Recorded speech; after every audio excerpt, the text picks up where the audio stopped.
কি কুরবানি হবে তো ইনশাআল্লাহ। তো যারা কুরবানির গরু কিনেছি তারা হাত তোলেন, আমিও কিনেছি হাত তুলছি, আপনারাও হাত তোলেন, তোলেন যারা কিনেছেন হাত তোলেন। যদি কুরবানির গরু কিনে হাত না তোলেন তাহলে আল্লাহ না করুক হয়তো মুনাফিকের খাতায় নাম চলে যাবে। হাত তোলেন যারা কুরবানির গরু কিনেছেন, তোলেন, ঝেড়ে তোলেন, এইটুকু ঝেড়ে তোলেন। চিন্তা করছে তুলবো না তুলবো। বলেন কুরবানির গরু নিজের ইচ্ছায় কিনেছেন না রবের ইচ্ছায়? জোরে বলেন। আল্লাহর ইচ্ছায় কুরবানির গরু কেনার প্রথম নাম্বার কি? আন্দাজে বলে দিলেন আল্লাহর ইচ্ছায়। বলেন প্রথম নাম্বার কি? মেরে মোহতরম দোস্তর বুজুর্গ আল্লাহওয়ালা ভাইয়েরা, জ্ঞানী সুধী মানুষরা, কোরআন শোনাচ্ছে লান তানালুল বিররা হাত্তা তুনফিকু মিম্মা তুহিব্বুন ওয়া মা তুনফিকু মিন শাইইন ফাইন্নাল্লাহা বিহি আলিম। নিউ টাউনের বন্ধুরা, কোরআন আপনাকে শুনিয়েছে ওই কুরবানির পশুটা ওই রকম কেন।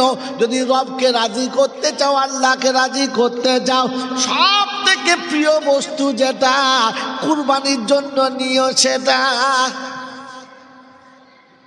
দিয়েছি তো ভাবেন বসে বসে।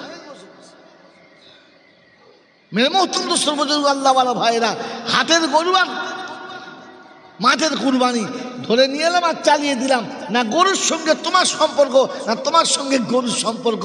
মেরে মোহতরম দোস্তর বুজুর্গ আল্লাহওয়ালা ভাইরা, এখন ভাবি বসে বসে ভাবি আর ভেবে যাই।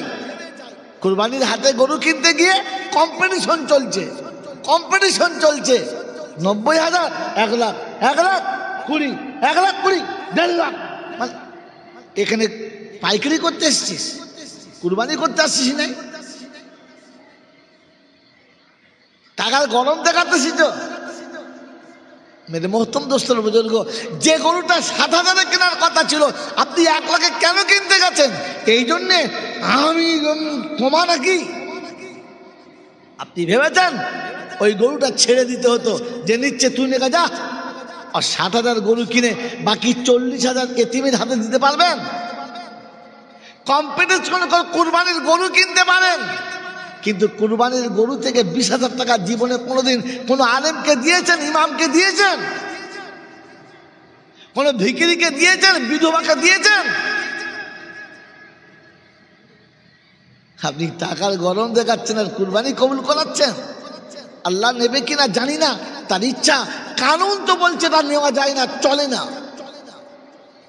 মেরে মোহতরম দোস্তর বুজুর্গ আল্লাহওয়ালা ভাইয়েরা, জ্ঞানীজনেরা, সুধী মানুষেরা, কুরবানি ভাবেন বসে বসে আল্লাহর কাছে কি নেবেন।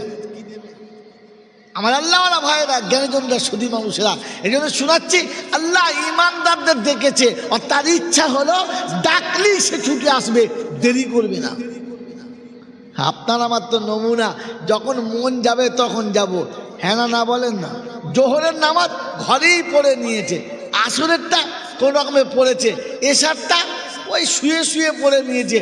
যেদিন মন গেছে ফজরে গেছে, যেদিন মন গেছে ফজরে গেছে, যেদিন মন যায় নাই ফজরে যায় নাই। নিজের ইচ্ছায় না রবের ইচ্ছায়? গোটা জীবন নিজের ইচ্ছায় নামাজ পড়ছি আর জলসায় বলছি রবের ইচ্ছায়, আল্লাহর ইচ্ছায়।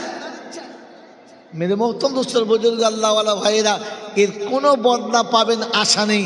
আল্লাহ দিলে দিতে পারে, তার রহমানুর রহিম। তাহলে কানুন বলছে পাওয়ার কথা নয়, তুমি কানুনের মধ্যে পড়ো নাই।